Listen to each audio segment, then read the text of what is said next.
Hello guys, welcome to RP academy. तो आप सभी लोगों का स्वागत है यहाँ पर। आज ये हमारा सेकंड लास्ट लेक्चर रहेगा। आपको लगता है accounting as a financial statement मुझे देना चाहिए तो मैं प्रोवाइड कर दूंगी, अदरवाइज हम उसे स्किप भी कर सकते हैं। आपने रिवीजन में सारी चीजें कवर कर ली होंगी।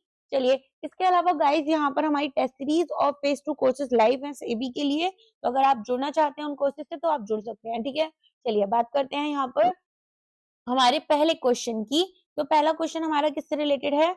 ये है आपका कंपनी के ट्रेड रिसीवेबल से रिलेटेड। तो ये बोल रहे हैं कि एक कंपनी है जिसके ट्रेड रिसीवेबल 500,000 के हैं और जो यहाँ पर एक्सपेक्टेड रियलाइजेशन पीरियड है वो 15 महीने का है।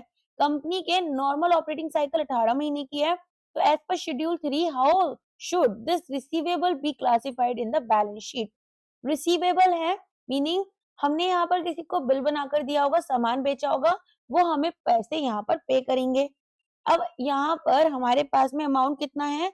5 लाख रुपीस का है, सॉरी, तो 5 लाख रुपीस का है। अब करेंट एसेट्स कौन से होते हैं? जो 12 महीने तक होते हैं। ठीक है, तो क्लासिफिकेशन यहाँ पर हमें करेंट या नॉन करेंट के ऊपर डिपेंड करना होता है, लेकिन इसके अलावा यहाँ पर हमें और क्या देखना होता है? एक्सपेक्टेड रियलाइजेशन पीरियड क्या है, ऑल्सो यहाँ पर कंपनी की ऑपरेटिंग साइकिल क्या है। तो आप देखेंगे कि एक एसेट हमारे लिए करेंट एसेट बन जाता है अगर ये यहाँ पर कुछ इस तरह के क्राइटेरिया फॉलो करे। पहला, ये एक्सपेक्टेड है कि रियलाइज किया जाएगा कंपनी के नॉर्मल ऑपरेटिंग साइकिल के अंदर। फिर दूसरा, ये यहाँ पर for the purpose of being traded होना चाहिए प्राइमरली। तीसरा, ये हमें रियलाइज हो जाना चाहिए 12 महीने के अंदर आफ्टर द रिपोर्टिंग डेट। तो इन तीनों कंडीशन में से हमारे पास कोई सी भी एक कंडीशन अगर मीट करेगी तो हम इसको करेंट एसेट के अंदर ले जाते हैं। अब यहाँ पर एक्सपेक्टेड रियलाइजेशन 15 महीने का है, नॉर्मल ऑपरेटिंग साइकिल आपकी 18 महीने की है। तो क्योंकि जो 15 महीने का रियलाइजेशन पीरियड है वो भी 18 महीने के ऑपरेटिंग साइकिल के अंदर आएगा, तो ये हमारे लिए करेंट एसेट बन जाएगा। अगर मान लो साइकिल छोटी होती, फॉर एग्जांपल 12 महीने की होती, तो ये एक नॉन करेंट एसेट में हमारा डिफाइन होता। ठीक है, समझ में आ गया? नेक्स्ट क्वेश्चन पर आ जाओ। The net profit of a company as per profit and loss account is 10 lakh rupees after charging depreciation. ठीक है, ऑल्सो यहाँ पे बोल रहे हैं depreciation as per section 198 is 1,50,000। Provision for tax दे रखा है, प्रपोज डिविडेंड दे रखा है, maximum remuneration payable to a single whole time director, assuming की कंपनी के पास केवल एक ही डायरेक्टर है और कोई अदर मैनेजर्स नहीं है। तो बताओ यहाँ पर आंसर क्या होगा? देखो, अगर हमें मैक्सिमम रेन्यूमरेशन कैलकुलेट करना है तो पहले तो हम इफेक्टिव नेट प्रॉफिट अपना कैलकुलेट करेंगे और वो कैसे होगा? सेक्शन 198 के अकॉर्डिंग होगा, जो कि हमें स्पेसिफिक रूल्स बताता है कि कैसे प्रॉफिट हमें मैनेजरियल रेन्यूमरेशन में कैलकुलेट करनी है। तो यहाँ पर सारा आप ये देख लो एक बारी, 10 लाख है, डेप्रिसिएशन हमें दे रखा है, ठीक है, 3 लाख का यहाँ पर प्रोविजन फॉर टैक्स और प्रपोज डिविडेंड। कैसे निकालेंगे नेट प्रॉफिट? यहाँ पर हमारे पास 10 लाख है, इसमें हम प्रोविजन हमारे टैक्स का ऐड कर देंगे जो कि हमारा डिडक्टिबल नहीं होगा अंडर सेक्शन 198। फिर इसके बाद में जो प्रपोज डिविडेंड है वो भी हम ऐड कर देंगे यहाँ पर 1 लाख रुपीस का, और जो डेप्रिसिएशन हमने चार्ज किया 2 लाख का वो लेकर चलेंगे। लेकिन जो डेप्रिसिएशन अलाउड है हमें सेक्शन 198 के अंडर वो कितना है? 1.5 लाख, उसे डिडक्ट कर लेंगे। फिर यहाँ पर हम अपना आंसर निकालेंगे।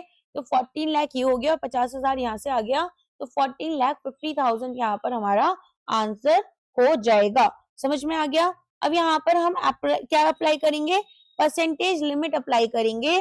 तो सेक्शन 197 जो है कंपनीज एक्ट का, ये लिमिट लगाता है मैनेजरियल रेन्यूमरेशन पर।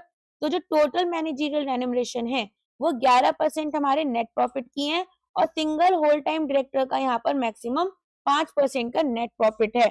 ठीक है, तो मैक्सिमम रेन्यूमरेशन आपका कितना हो जाएगा? 14,50,000 इंटू 5%। अब मैक्सिमम रेन्यूमरेशन फिर हम इससे निकाल लेंगे। तो 14 लाख इसका हमारे पास 50,000 का आंसर क्या आना चाहिए? तो ये आपका आ जाएगा 14,50,000 इंटू, यहाँ पर बेसिकली आपका इसका आंसर आएगा 72,500। ठीक है, तो यहाँ पर किस तरह से आएगा, 14,50,000 इंटू 5% हमने किया, तो ये आपका आंसर क्या बनेगा, 72,500। ये ऑप्शन में यहाँ पर ना कोई सा भी ऑप्शन ले लो, इसको डी को कर लेते हैं, 72,500 होगा, ठीक है। चलो नेक्स्ट क्वेश्चन है, which of the following items is classified under other current liabilities in the balance sheet of a company? Unpaid dividends, trade payable due within 6 months, short-term provisions for employee benefits, provision for taxation, bank overdraft। तो यहाँ पर आपको answer बताना है कि answer क्या होगा।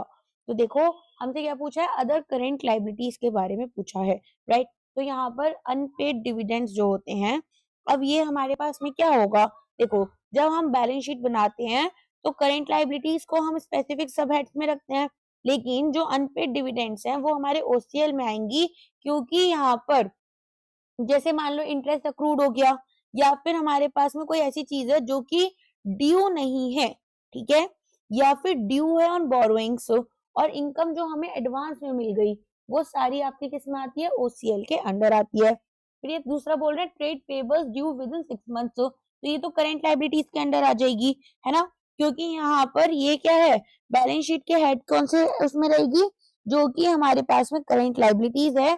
Even अगर ये यहाँ पर ड्यू है विद इन 6 मंथ्स, तो ये हमारे ट्रेड पेबल्स के अंडर ही आते हैं।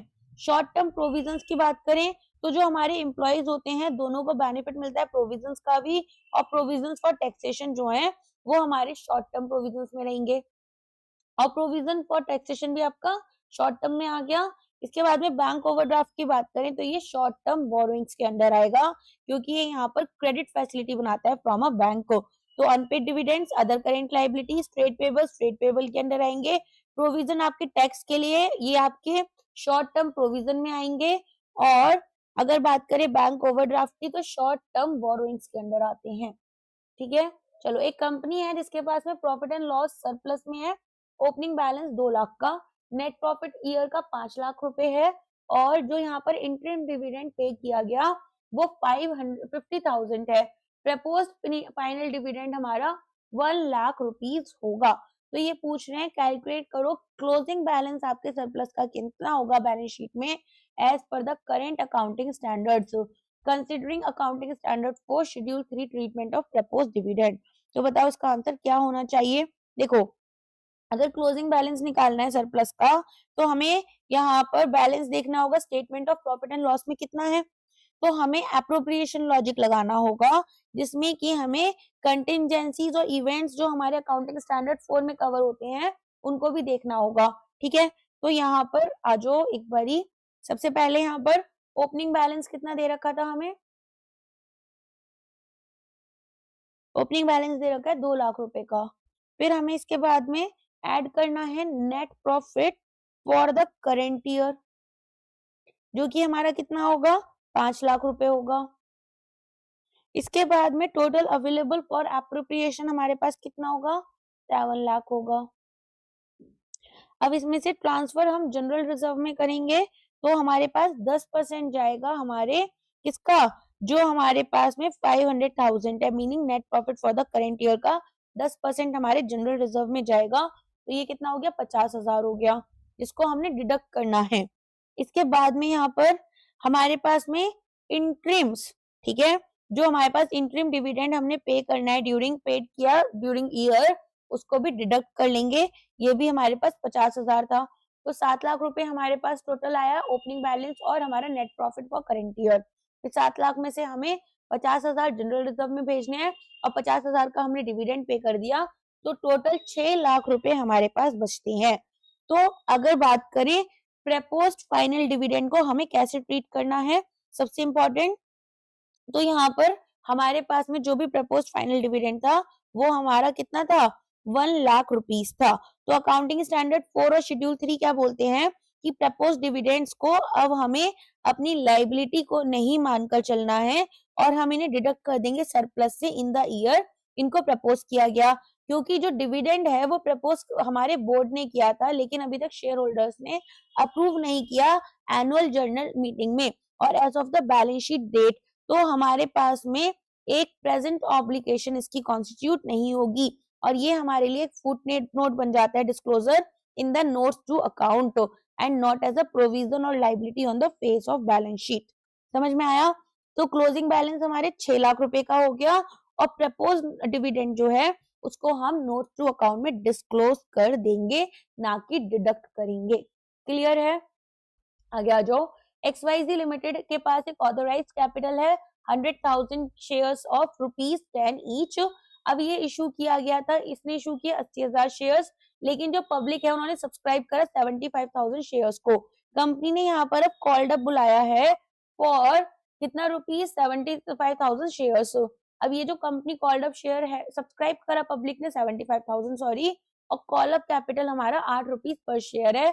एक यहाँ पर शेयर होल्डर के पास 1,000 शेयर्स थे जिन्होंने फर्स्ट कॉल ₹3 पर शेयर की नहीं पे की।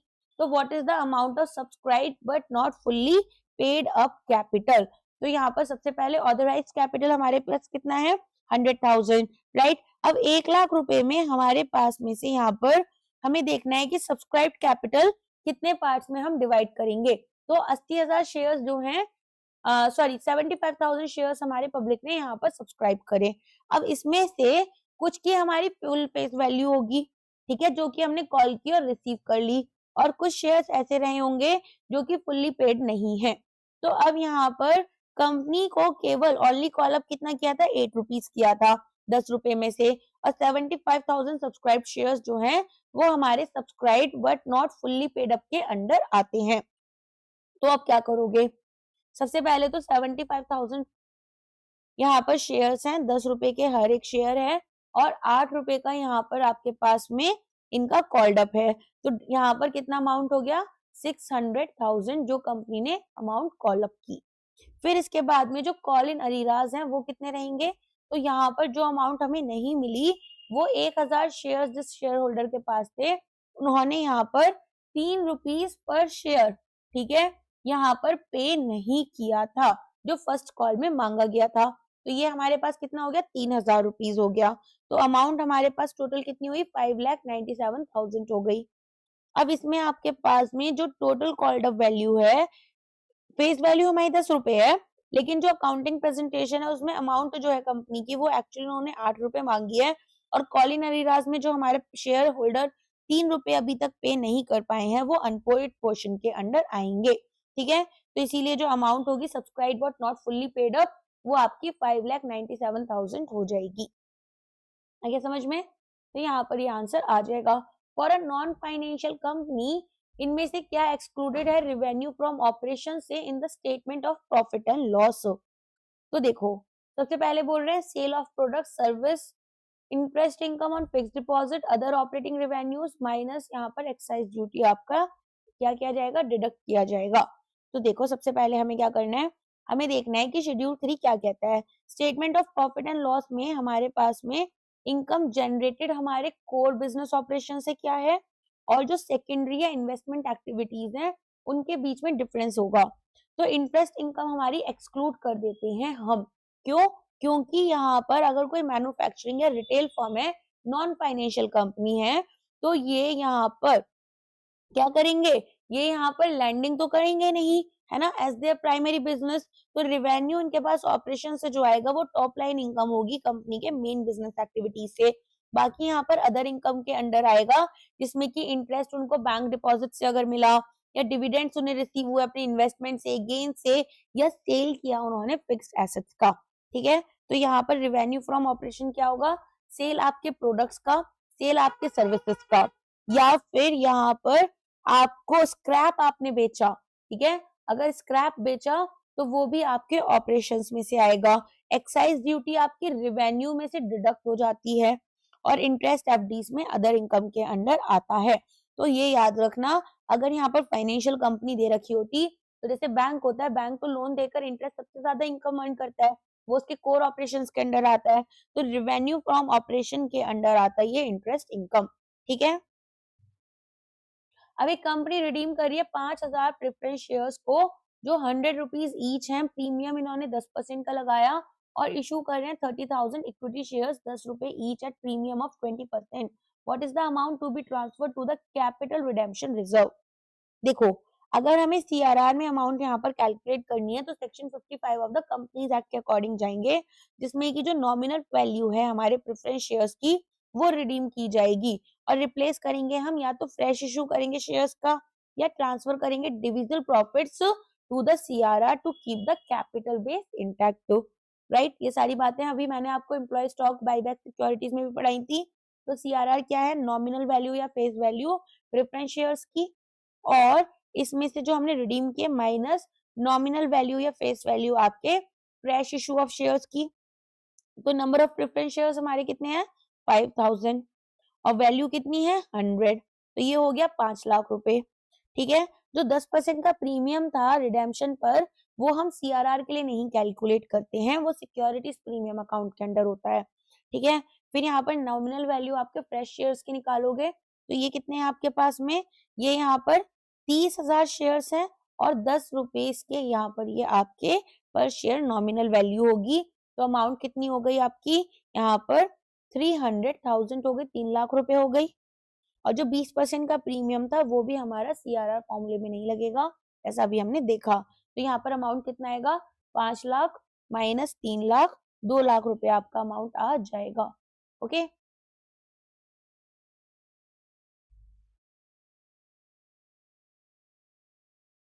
चलो नेक्स्ट जाते हैं। ओके, यहाँ पर आपका 100 रुपीज का था ना ये, हाँ ठीक है। चलो नेक्स्ट क्वेश्चन क्या है आपका, माइनिंग राइट्स और पब्लिशिंग टाइटल्स जो है वो क्लासिफाई किए गए हैं इन द बैलेंस शीट अंडर। तो यहाँ पर देखो, अच्छा एक चीज याद रखना, जब भी हमें कैपिटल रिडेम्पशन रिजर्व देखने हैं तो हम केवल फेस वैल्यू को कंसिडर करते हैं, प्रीमियम्स यहाँ पर, ठीक है, कभी भी स्पेसिफिक कैलकुलेशन में ऐड नहीं होते हैं। अब यहाँ पर हमारे पास में क्वेश्चन क्या है, हमारे पास में 8th क्वेश्चन है यहाँ पर, माइनिंग राइट्स और पब्लिशिंग टाइटल से रिलेटेड, इनको अगर हमें बैलेंस शीट के अंडर लेकर जाना है। तो अंडर शेड्यूल 3 हमारे पास में नॉन करेंट एसेट्स को हमें कैसे कैटेगराइज करना होता है, उनकी फिजिकल सब्सटेंस और नेचर को देखकर, ठीक है। तो माइनिंग राइट्स, पब्लिशिंग टाइटल्स, ये लीगल राइट्स दिखाते हैं, इंटेलेक्चुअल प्रॉपर्टी दिखाते हैं जो कि इकोनॉमिक बेनिफिट देंगी कंपनी को, और कोई फिजिकल सब्सटेंस तो है नहीं। तो यहाँ पर माइनिंग राइट्स जो होती हैं वो क्या है कि हमें एक्सट्रैक्ट करना है मिनरल्स अर्थ से, और पब्लिशिंग राइट्स क्या होती हैं कि ब्रांड या लीगल राइट की हम यहाँ पर पब्लिश करें स्पेसिफिक कंटेंट को, मीडिया में या बुक इंडस्ट्रीज में ये सब चीजें कॉमन है। तो हमारे पास में यहाँ पर बैलेंस शीट में इनको हम fixed asset, non current asset या फिर, ठीक है, इसके अंडर इंटेंजिबल एसेट में क्लासिफाई करेंगे। टेंजिबल एसेट्स में आपको पता है land, building, plant, machinery, vehicles आते हैं। इंटेंजिबल में goodwill, brand, trademark, mining rights, publishing title, softwares आते हैं। इसके अलावा यहाँ पर कैपिटल वर्क इन प्रोग्रेस, इसमें आपके पास एक बिल्डिंग, मशीनरी, ठीक है, जो कि करेंटली अंडर कंस्ट्रक्शन है। और इंटेंजिबल एसेट्स अंडर डेवलपमेंट, इसमें क्या आएगा आपका न्यू सॉफ्टवेयर या फिर patent that is still in the R&D phase, अभी तक हमारे पास रेडी नहीं है यूज के लिए। तो अकाउंटिंग स्टैंडर्ड 26 जो है उसके अंडर यहाँ पर इंटेंजिबल एसेट्स में जो भी इंटरनली जनरेटेड ब्रांड्स या पब्लिशिंग टाइटल्स होते हैं वो हमारे पास में एसेट्स नहीं होते, ठीक है। इंटेंजिबल एसेट्स अकाउंटिंग स्टैंडर्ड 26 के अंदर वो हमारी बैलेंस शीट में कैसे दिखाते हैं, as if they have been acquired from another entity. Okay, समझ में आ गया। नेक्स्ट आ जाओ, cost of materials consumed for the statement of profit and loss. Opening stock raw material का दे रखा है, परचेजेस दे रखे हैं during the year, closing stock, opening stock हमारे फिनिश गुड्स का और क्लोजिंग स्टॉक हमारे फिनिश गुड्स का। अब हमें यहाँ पर कैसे निकालना है, ओपनिंग स्टॉक हमारे रॉ मटेरियल का कितना है plus purchases minus closing stock हमारे रॉ मटेरियल का। तो ओपनिंग स्टॉक हमारे रॉ मटेरियल का 1 लाख है और यहाँ पर जो परचेजेस की हैं वो 8 लाख की हैं और जो हमारा क्लोजिंग स्टॉक है वो 1,50,000 का है, ठीक है। अब यहाँ पर हम क्या करेंगे, इसको टोटल निकालेंगे, 9 में से हमारे पास 1.5 लाख गया तो 7.5 लाख रुपीस हमारा आंसर आया कॉस्ट ऑफ मटेरियल्स कंज्यूम्ड में। तो शेड्यूल 3 के जो फॉर्मेट होता है उसमें डिफरेंट टाइप्स ऑफ इन्वेंट्रीज हम लेकर चलते हैं और अलग अलग लाइंस के अंदर लेकर चलते हैं। तो कॉस्ट ऑफ मटेरियल कंज्यूम हमारे पास रॉ मटेरियल्स के लिए होता है, ठीक है, और यहाँ पर कंपोनेंट जिनको हम मैन्युफैक्चरिंग प्रोसेस में यूज करेंगे। अगर चेंज इन इन्वेंट्री की बात करें तो यहाँ पर फिनिश गुड्स होते हैं, वर्क इन प्रोग्रेस होता है, स्टॉक हमारा इन ट्रेड अगर होगा तो वो लेकर चलेंगे, जो कि हमारे पास चेंज इन इन्वेंट्री हेड के अंडर ही आती हैं। ओके, तो कॉस्ट ऑफ मटेरियल कंज्यूम कितना हो गया, 7,50,000 रुपीज हो गया। और अगर चेंज इन इन्वेंट्रीज हमें निकालनी होती है फिनिश गुड्स की, तो वो कैसे आती है हमारे पास में, ओपनिंग स्टॉक 2 लाख का, क्लोजिंग स्टॉक 1,80,000 का, 20,000 का हमारे पास डिफरेंस आ जाता। क्लियर? नेक्स्ट आ जाओ, debentures which are repayable within 12 months from the date of balance sheet. अगर हमारे पास कुछ रीपेबल्स हैं डिवेंचर्स के जो कि 12 महीने के अंदर अंदर यहाँ पर रीपेबल हैं, तो इनको हम कैसे क्लासिफाई करेंगे, long term borrowing, short term borrowing, other current liabilities, current मैच्योरिटीज of long term debt या प्रोविजंस। देखो, under schedule 3 of companies act जो क्लासिफिकेशन है डेट का वो चेंज होता है जैसे जैसे रीपेमेंट डेट हमारी अप्रोच होती है।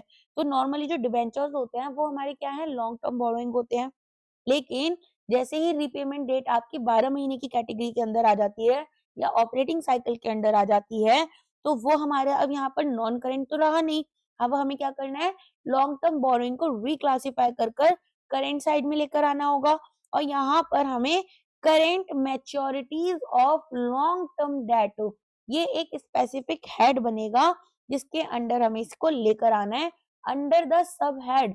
ठीक है, यहाँ पर हमारे पास में अदर करेंट लाइबिलिटीज।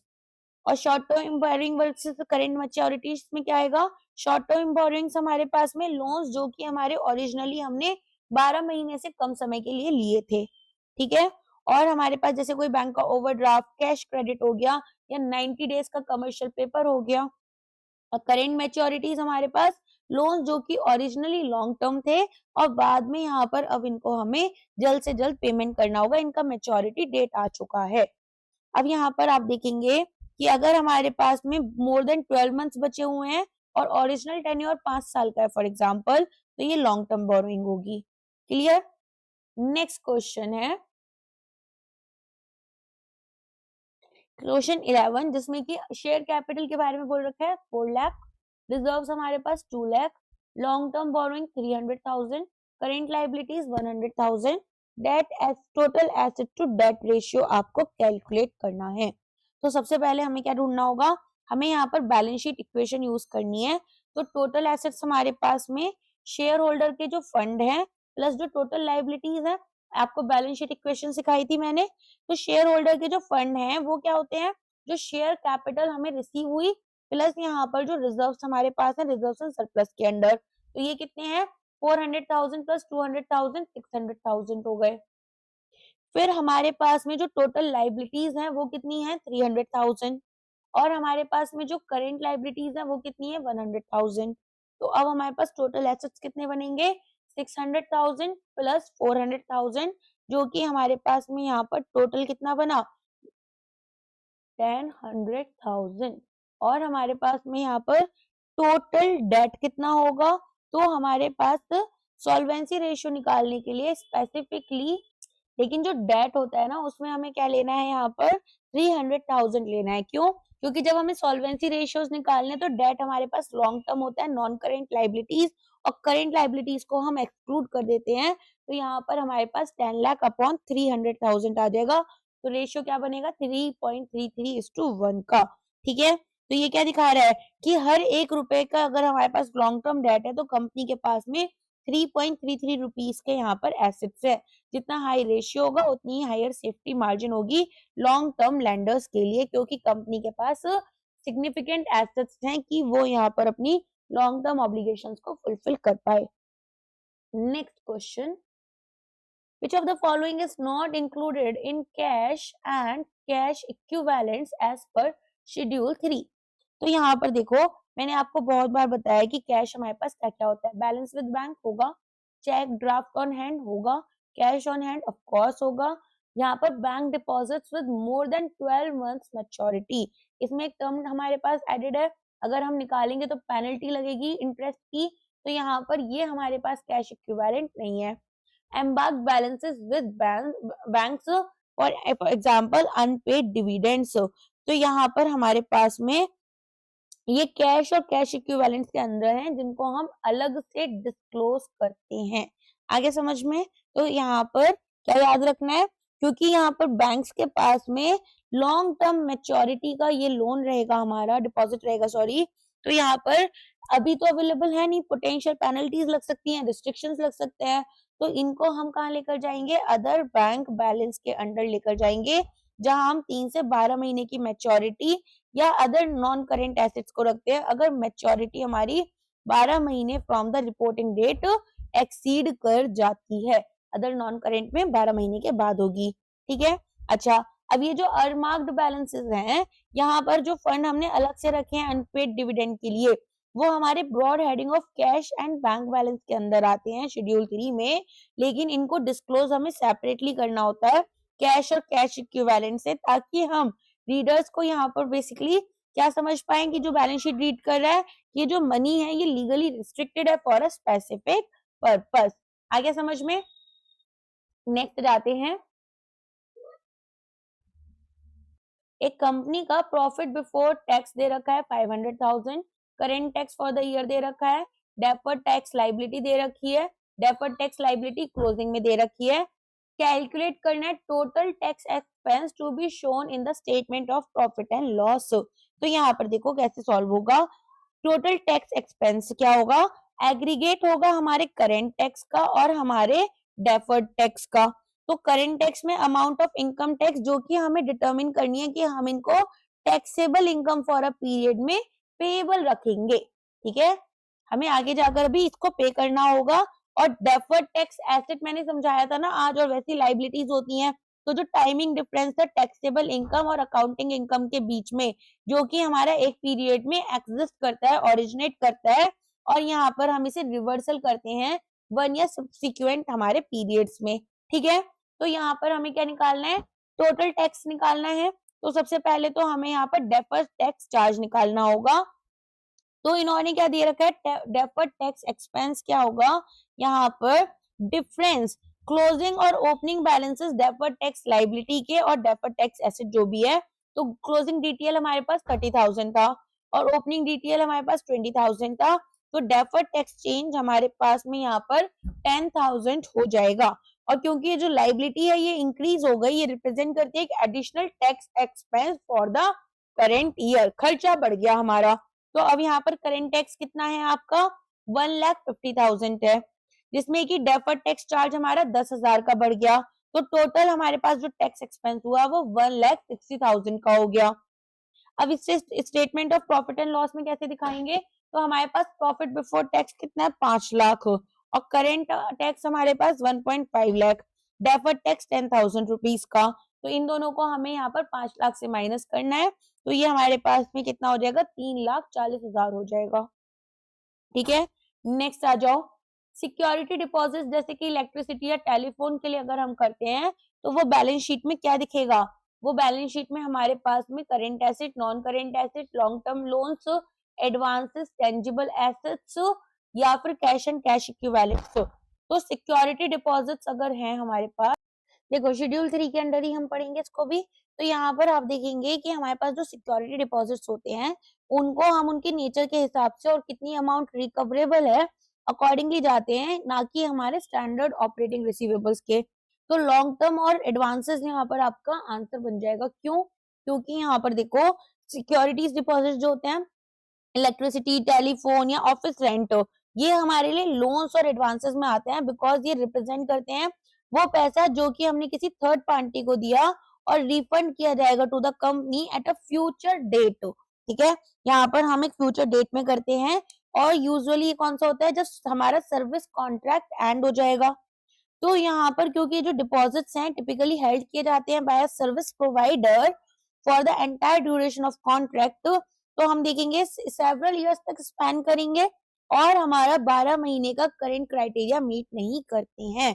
तो क्लासिफिकेशन में यहाँ पर जो डिपॉजिट्स हैं ये टिपिकली हेल्ड किए जाते हैं by the service provider for entire duration of the contract. तो यहाँ पर हम देखते हैं कि बेसिकली ये हमारा 12 महीने का करंट वाला भी अपना क्राइटेरिया मीट नहीं कर रहे और इनको हम यहाँ पर नॉन करंट एसेट के अंडर दिखाते हैं।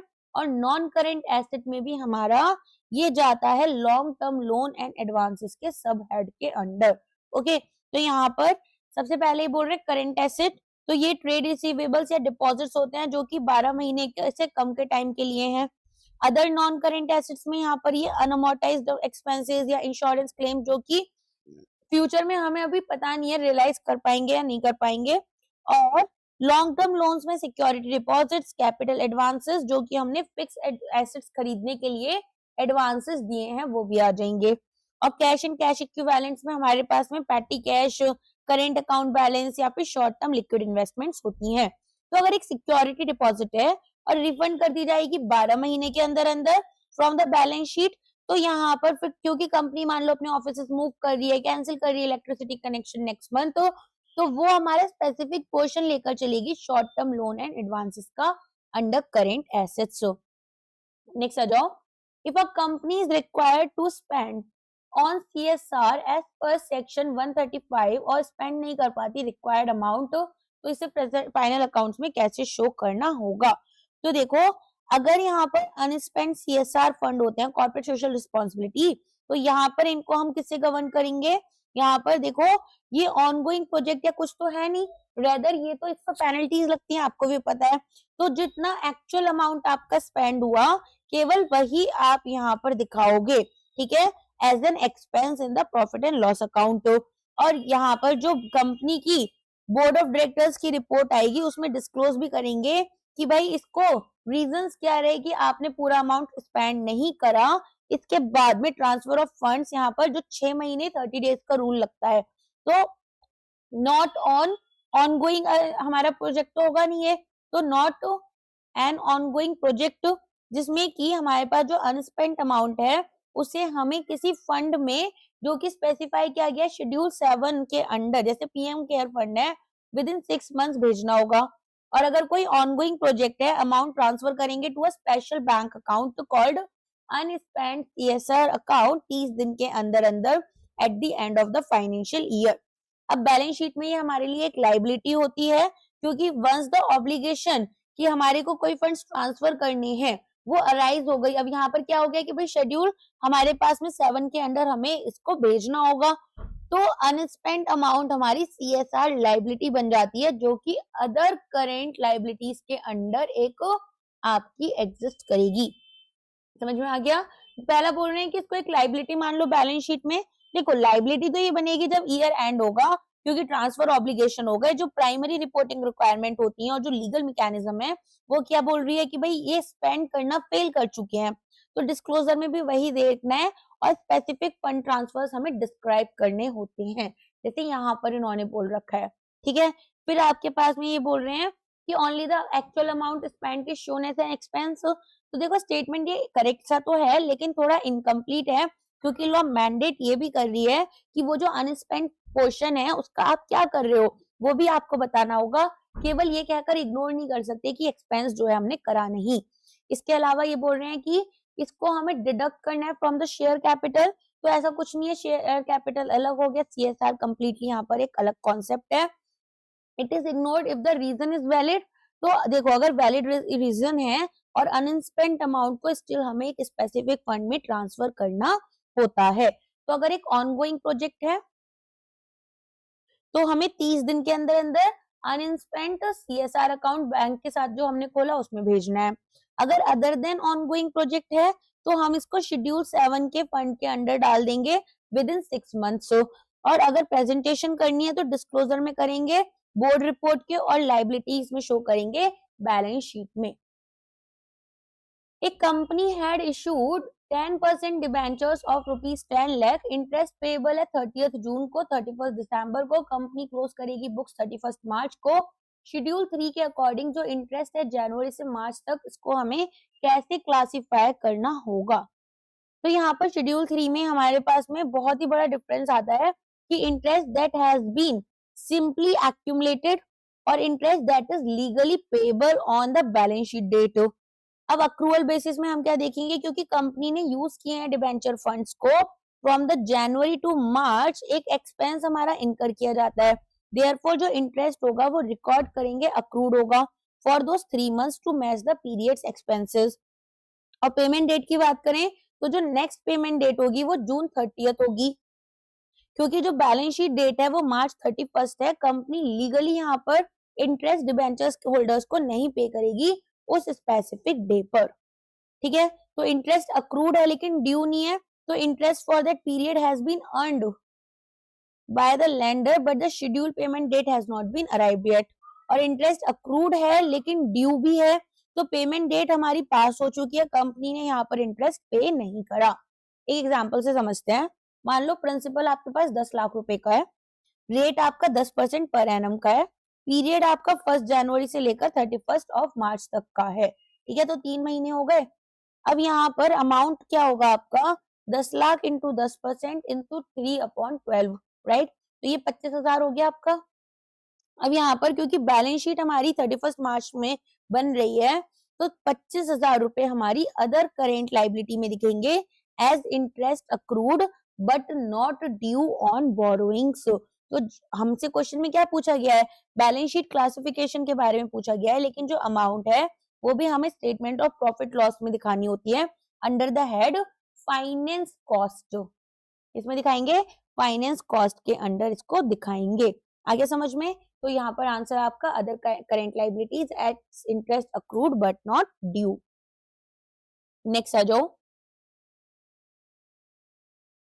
Under schedule 3 exceptional items are disclosed in the statement of profit and loss. तो यहाँ पर आपको बताना है कि इसका आंसर क्या होगा। शेड्यूल 3 में एक्सेप्शनल आइटम्स को हमें डिस्क्लोज करना है, ठीक है।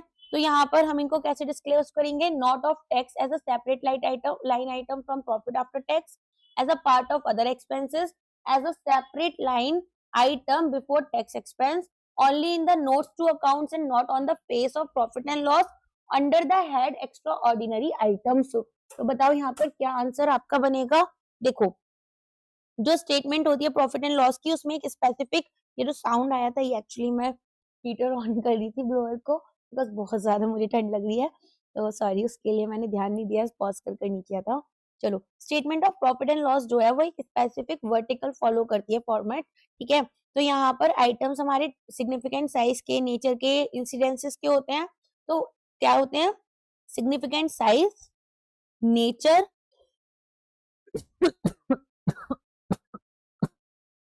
ठीक है, या इंसिडेंस। तो यहाँ पर ट्रू एंड फेयर व्यू देंगे कंपनी के ऑपरेटिंग परफॉर्मेंस का। तो प्लेसमेंट्स हमें statement of profit and loss में कैसे दिखानी है, total revenue, total expenses, profit before exceptional items and tax. फिर एक्सेप्शनल आइटम्स हमारे जैसे कि लाइन आइटम होते हैं हमारे इन क्वेश्चन। फिर प्रॉफिट बिफोर टैक्स हमें देखना होता है, तो उसमें हम क्या करेंगे, 1 2 3 4। तो 3 में से हम यहाँ पर 3 और 4 का डिफरेंस लेंगे ये। फिर इसके बाद में हमारे पास में 6 आ जाएगा टैक्स एक्सपेंस, करेंट और डेफर्ड दोनों होंगे। और फिर 7th में आएगा प्रॉफिट फॉर द पीरियड। तो एक्सेप्शनल आइटम्स में क्या क्या आता है आपका, देखो यहाँ पर ना अकाउंटिंग स्टैंडर्ड 5 काम करता है आपका, नेट प्रॉफिट और loss for the period, period items and changes in accounting policies, ठीक है। तो यहाँ पर अकाउंटिंग स्टैंडर्ड 5 जो है, एक्सेप्शनल आइटम्स हमारे वो होते हैं जो कि ऑर्डिनरी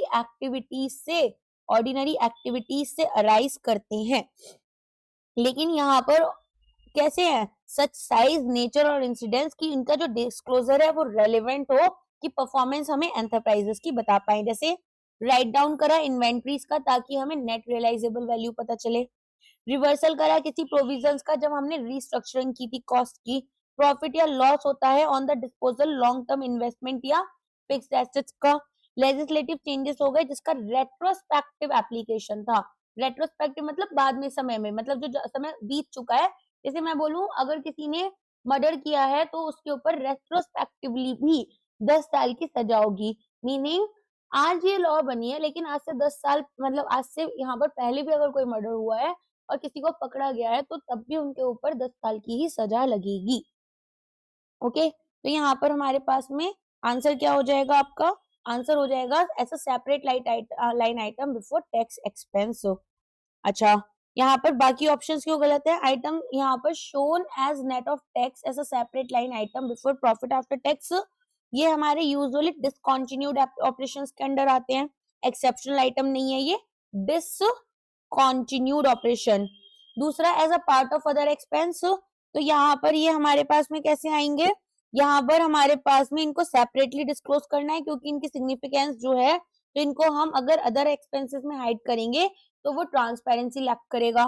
फिर यहाँ पर ये बोल रहे हैं अपना नोट्स टू अकाउंट में not on the face of profit and loss, तो शेड्यूल 3 ने साफ साफ बोल रखा है कि इनको आपको face of profit and loss में दिखाना ही होगा। और फिर बोल रहे हैं एक्स्ट्रा ऑर्डिनरी आइटम्स, तो ये डिस्टिंक्ट होते हैं आपके एक्सेप्शनल आइटम से। एक्सेप्शनल आइटम्स अलग थे जो अभी बताए। एक्स्ट्रा ऑर्डिनरी आइटम्स कौन से होते हैं, जो कि क्लियरली हमारे ऑर्डिनरी एक्टिविटीज से डिस्टिंक्ट है, जैसे कि कोई नेचुरल डिजास्टर आई या अटैचमेंट हुई प्रॉपर्टी की, तो इनको हम कब दिखाते हैं, प्रॉफिट बिफोर टैक्स के बाद दिखाते हैं। Okay. Net profit of a public company calculated per section 198, 100 crore है कंपनी के पास में, 2 whole time directors, 3 part time non executive directors हैं। मैक्सिमम टोटल रेन्यूमरेशन कंपनी कितना पे कर सकती है इन सभी डायरेक्टर्स को साथ में। तो देखो यहाँ पर हमारे पास में सेक्शन 197 कंपनीज एक्ट का कहता है कि यहाँ पर हमारे पास इनर लिमिट्स होती हैं इंडिविजुअल डायरेक्टर्स के लिए, लेकिन ओवरराइडिंग होती है अगर ओवरऑल लिमिट की for the total remunerations payable by a public company. तो रिगार्डलेस कि हमारे पास number of full time directors या मैनेजिंग डायरेक्टर्स या पार्ट टाइम डायरेक्टर्स कितने हैं, टोटल मैनेजरियल रेन्यूमरेशन जो पेएबल होंगी बाय अ पब्लिक कंपनी वो हमारी 11% ऑफ नेट प्रॉफिट से ज्यादा नहीं होनी चाहिए, जिनको हम सेक्शन 198 के अंडर कैलकुलेट करते हैं without the approval of central government. तो हमारे पास में यहाँ पर नेट प्रॉफिट कितना है, 100 करोड़ का है और maximum total remuneration 11% of 100 crore है, तो ये हमारे पास 11 CR बन जाएगा। अच्छा, अब इसकी इनर लिमिट समझते हैं। जो टोटल है वो कैप्ड है हमारा 11% पर, तो जो लॉ है वो हमें सब लिमिट्स भी बताती है डिफरेंट ग्रुप ऑफ डायरेक्टर्स के लिए। ठीक है, तो अगर हम 2 होल टाइम डायरेक्टर्स की बात करें तो इनके लिए 10% हमारे नेट प्रॉफिट का। अच्छा, क्यों, क्योंकि एक होल टाइम डायरेक्टर से ज्यादा है, और पार्ट टाइम डायरेक्टर्स के लिए 1% ऑफ अवर नेट प्रॉफिट। ठीक है, तो ओवरऑल हमारा कैप कितना हो गया, 10 + 1 11% हो गया। अच्छा, एक चीज यहाँ से याद करना, अगर हमारे पास एक होल टाइम डायरेक्टर या फिर मैनेजिंग डायरेक्टर है तो लिमिट उस इंडिविजुअल के लिए 5% होती है। अगर एक से ज्यादा है तो लिमिट उन सब लोगों के जितने भी हैं उनके लिए 10% होती है। अगर कंपनी के पास में होल टाइम डायरेक्टर्स हैं, ठीक है, और पार्ट टाइम डायरेक्टर के लिए 1% होगा। अगर कंपनी के पास में कोई भी होल टाइम डायरेक्टर्स नहीं है तो पार्ट टाइम डायरेक्टर्स के लिए जो लिमिट होती है वो 3% हो जाती है। और इन सभी सिनेरियोज में जो ग्रैंड टोटल होगा वो 11% से ज्यादा नहीं होना चाहिए अनलेस स्पेसिफिकली ऑथराइज्ड हो। एक फिक्स डिपॉजिट है with a bank having a maturity of 15 months from the date of balance sheet. इसको हम कैसे क्लासिफाई करेंगे, तो यहाँ पर ये आपका अदर नॉन करेंट एसेट्स के अंडर आ जाएगा। तो जो हमारे पास बैंक डिपॉजिट्स होते हैं वो हमारे मैच्योरिटी पीरियड के अकॉर्डिंग कैलकुलेट क्यों किए जाते हैं। तो अगर हम बात करें, अगर कोई एसेट है करेंट में तो वो हमारा 12 महीने के अंदर रियलाइज हो जाना चाहिए या फिर हमारी नॉर्मल ऑपरेटिंग साइकिल के अंदर। तो एक्सक्लूजन हमें कैश एंड कैश इक्विवेलेंट से मिल जाएगा, क्योंकि कैश इक्विवेलेंट शॉर्ट टर्म होते हैं, यूजुअली 3 महीने या लेस मैच्योरिटी के साथ में from the date of acquisition. तो एक 15 महीने का डिपॉजिट तो क्लासिफाई यहाँ पर क्वालिफाई करेगा नहीं। दूसरा सब हेड हमारा करेंट एसेट है जो कि रिजर्व होता है बैंक डिपॉजिट्स के लिए, जिसमें रिमेनिंग मैच्योरिटी आपकी 3 महीने से 12 महीने के बीच में होनी चाहिए। फिर नॉन करेंट एसेट में हमारे पास जो मैच्योरिटी 15 महीने की, बेसिकली 12 महीने से ज्यादा का थ्रेशोल्ड हमारा क्रॉस कर रहा है, जिसको हम नॉन करेंट एसेट्स में लेकर जाते हैं, जो कि हमारा अदर नॉन करेंट एसेट के सब हेड में फॉल करेगा। अच्छा, डिस्क्लोजर की बात करें तो ऐसा कोई भी यहाँ पर नॉन करेंट बैंक डिपॉजिट जो है वो हमारा अरमार्क रहेगा एक मार्जिन मनी डिपॉजिट पर अगेंस्ट अगर लेटर ऑफ क्रेडिट हमने डाला है तो यहाँ पर हमें नोट्स टू अकाउंट में बताना, मतलब बैंक कोई गारंटी वगैरह लेता है ना लेटर ऑफ क्रेडिट के अंडर, तो आपको एक मार्जिन मनी देनी होती है। बैंक कोई काम फ्री में तो करता नहीं है, तो वो आप नोट्स टू अकाउंट में बोल दोगे। नेक्स्ट आ जाओ, इन the statement of profit and loss finance cost में आपका क्या क्या आएगा। तो देखो हमारे पास में यहाँ पर फाइनेंस कॉस्ट क्या दिखाती है, जो कॉस्ट इनकर की गई by an entity in connection with the borrowing of funds. तो फाइनेंस कॉस्ट लिमिटेड नहीं होती to just interest expense on term loan, debenture, bond, bank overdraft आएंगे। अदर बोरोइंग कॉस्ट में हमारे पास में commitment charges, loan processing fee, discount on the issue of debentures आते हैं। और फॉरेन एक्सचेंज एडजस्टमेंट, यहाँ पर हमने AS 16 बताया था, थोड़ा थोड़ा बोरोइंग कॉस्ट का मैंने बताया था, तो अगर एक कंपनी बोरो करेगी फॉरेन करेंसी में, तो कोई भी अगर एक्सचेंज डिफरेंस है तो वो यहाँ पर एक फाइनेंस कॉस्ट बन जाता है। केवल कब तक? जब तक कि एक एडजस्टमेंट दिखा रहा है इंटरेस्ट रेट में हमारे डोमेस्टिक बोरोइंग की। तो अब यहाँ पर बताओ कौन सा आंसर आपका करेक्ट होगा। Interest expense and applicable net gain और loss on foreign currency transaction to the extent की रिगार्ड किए जा रहे हैं as adjustment to interest cost. ठीक है, तो यहाँ पर बैंक चार्जेस आपके अदर एक्सपेंसेस में आ जाते हैं। फी हो गई सर्विसेज के लिए, जैसे डीडी प्रोसेसिंग करनी, demand draft, ledger folio charges. यहाँ पर ये कोई भी कॉस्ट ऑफ बोरोइंग कैपिटल नहीं है। अगर लॉस हुआ हमें सेल ऑफ इन्वेस्टमेंट पर, तो ये भी अदर एक्सपेंसेस में आएगा, क्योंकि यहाँ पर इन्वेस्टमेंट एक्टिविटी लॉस है, ना कि फाइनेंसिंग। रेंटल एक्सपेंसेस है हमारे ऑफिस स्पेस के, तो ये ऑपरेटिंग लीज या ऑक्यूपेंसी कॉस्ट हो जाएगी। और बैड डेट्स अगर राइट ऑफ किए हैं तो ये अदर एक्सपेंसेस हो गए, operating loss related to credit sales. So आज के लिए बस इतना ही है। अब मिलते हैं हमारे नेक्स्ट वीडियो में। आई होप क्लास आपको पसंद आई होगी। कोई भी डाउट है तो वो आप कमेंट कर कर पूछ सकते हैं। इसके अलावा यहाँ पर अब हमारा आपको फाइनेंशियल इंफॉर्मेशन सिस्टम का स्टेटमेंट्स वाला जो चैप्टर है, फर्स्ट चैप्टर, वो करवाना है या नहीं, प्लीज एक बार बता देना। एक भी स्टूडेंट को चाहिए होगा मैं प्रोवाइड कर दूंगी, that's not a big issue. Otherwise अब हम लोग जल्दी से फाइनेंस और कंपनीज एक्ट की तरफ मूव कर जाएंगे। ठीक है, चलिए आज के लिए बस इतना ही। Thank you so much.